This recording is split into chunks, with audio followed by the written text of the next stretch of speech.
Now, the impact of carbon emissions on climate change has corporates looking for ways to offset the damage to the environment. One such project is being tested at Nestle's Babelegi factory in Hammanskraal called White Box. The technology captures fumes from the factory's operation and converts them into bicarbonate of soda and water. St. Francis Tohlang, a corporate communications director at Nestle, joins me now.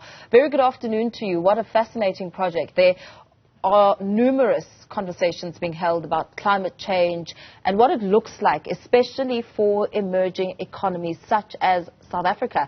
Talk to us about this project and what it means for the future of sustainable food manufacturing in South Africa. Good afternoon, and good afternoon to your viewers as well.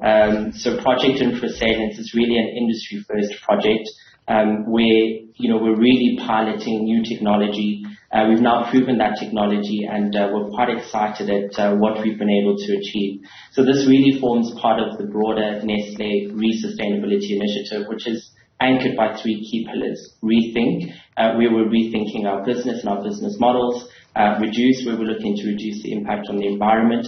And repurposing, where we're actively looking to apply circular economy principles in our business and the entire value chain. And so this project really speaks to all three pillars, and they're well represented in this project. So as you've mentioned, on a more practical basis, we're using technology, proprietary technology that has been developed by our partner, the emissions capture company. And essentially what we're doing is we're capturing flue gas emissions from our boiler house in Babelegi, which produces a very much loved South African product in Nestle Cremora. And through green chemistry and artificial intelligence, and then also using recycled wastewater, essentially creating sodium bicarbonate, better known as baking soda. Sustainable food production in the face of food security concerns is a real factor now more than ever before. Talk to us perhaps about the importance of initiatives like this in the broader sense, because South Africans and the world at large is at threat.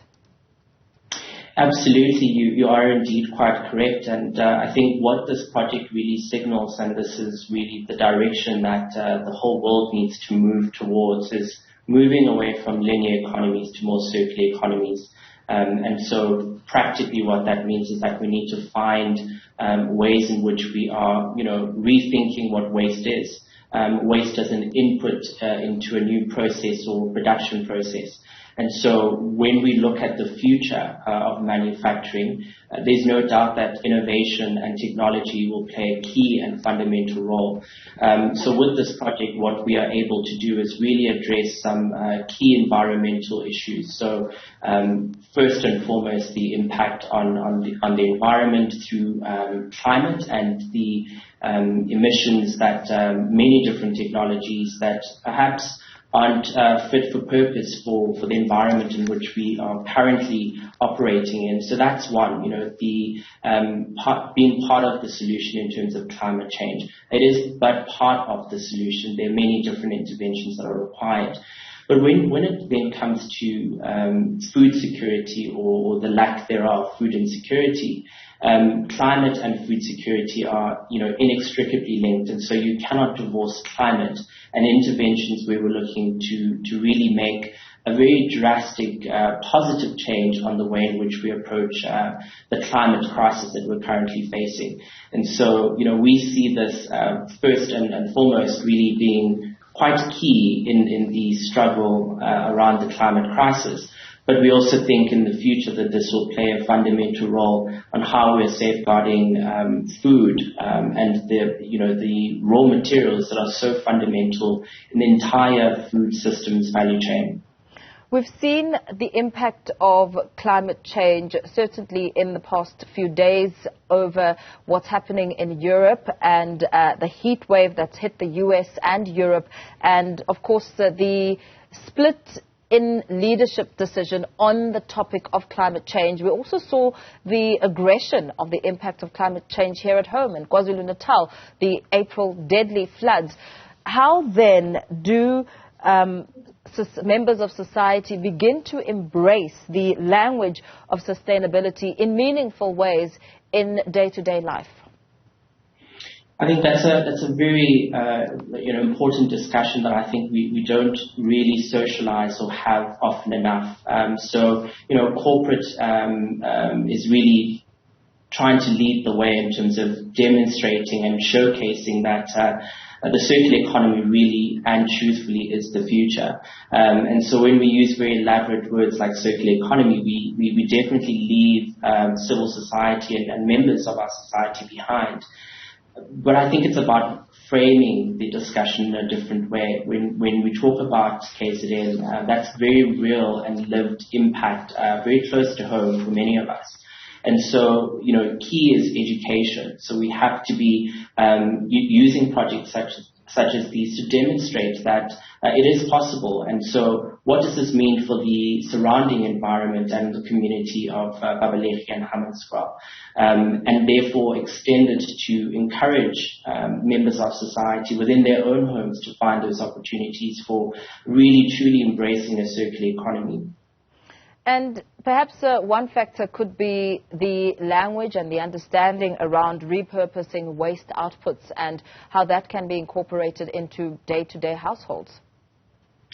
True, and this is, when I started, I mentioned that this is part of the Nestle Sustainability Initiative, which is, anchored by 3 key pillars: rethink, reduce, and repurpose. And it's, of course, trying to use very accessible languaging to try and position what it is and what, as an organization we're trying to achieve.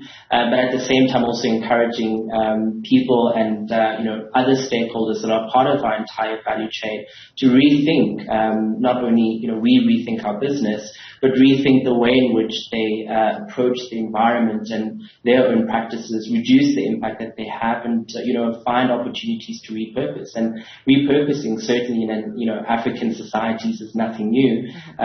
We've as young children used plastic bags to make balls, soccer balls. And so those are very practical examples. We take material, ice cream containers to store food. So there are many different examples of repurposing, and so that's why we approach it with trying to have 3 key pillars that are very accessible and can very simply explain what it is that we're trying to achieve, and we encourage much of the same to our consumers, to the different stakeholders that we interact with. Yeah. Absolutely. Thank you so much for your time. That was Nestle's Corporate Communications Director for East and Southern Africa region, St. Francis Tohlang, speaking about the future of sustainable food manufacturing.